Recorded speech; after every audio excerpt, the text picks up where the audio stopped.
가열담배나 전자담배는 일반 담배와 달리 연소를 하지 않기 때문에 연기가 나지 않습니다. 그래서 일반인들이 생각할 때 좀 더 안전해 보인다고 느낄 수 있는데요.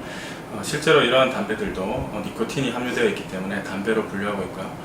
최근에 식약처 발표에 따르면 타르 성분은 더 많고 1급 발암물질로 분류되어 있는 포름알데히드랑 벤조피렌 같은 성분은 일반 담배와 차이가 없다라고 그렇게 나타났습니다. 따라서 이러한 가열담배나 전자담배 같은 것들도 담배로서 규제를 해야 되고 마찬가지로 담배와 똑같은 위해성을 가지고 있다라고 그렇게 생각됩니다.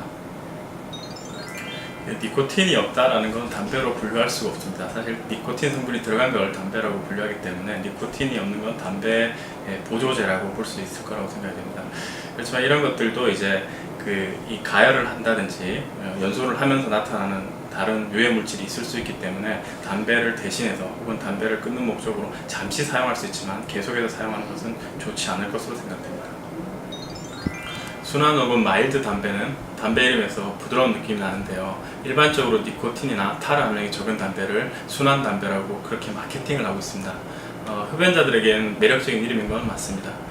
그렇지만 일정 수준의 니코틴을 지속적으로 필요로 하는 흡연자들의 경우에는 저함량의 담배를 선택하더라도 좀 더 자주 흡연을 하고 좀 더 깊게 들이마시는 그런 보상 행동을 하게 됩니다.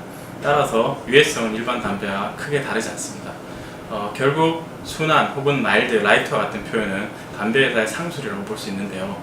보건복지부에서도 담배 기본 협약에 따라 마일드, 라이트와 같은 담배를 쓰지 못하도록 규제하고 있습니다. 네, 이런 질문은 자주 받습니다. 금연을 하게 되면 미각이 돌아오고 식욕 조절이 힘들어져 군것질을 자주 하기 때문에 체중이 증가되는 건 맞습니다.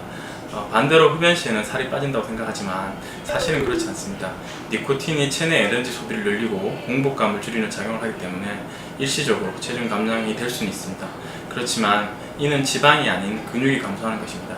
단백질을 줄이고 내장 지방을 증가시키기 때문에 결론적으로 만성질환의 원인이 되는 복부 비만이 늘어나게 됩니다.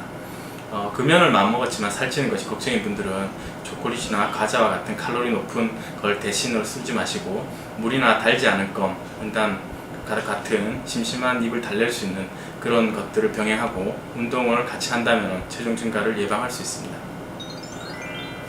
환자분들 중에도 금연 빼고 운동이나 영양제로 해결하겠다고 하시는 분들이 계십니다. 그렇지만 흡연은 후두암, 폐암과 같은 각종 암의 원인이 되고 폐쇄성 폐질환이나 천식의 위험도를 높이게 됩니다. 흡연은 뇌졸중, 심근경색, 협심증, 고지혈증, 고혈압 등과 같은 만성질환의 위험도도 증가시키는 것으로 알려져 있습니다. 따라서 생활습관에 있어서 첫 번째는 금연을 하시는 것입니다.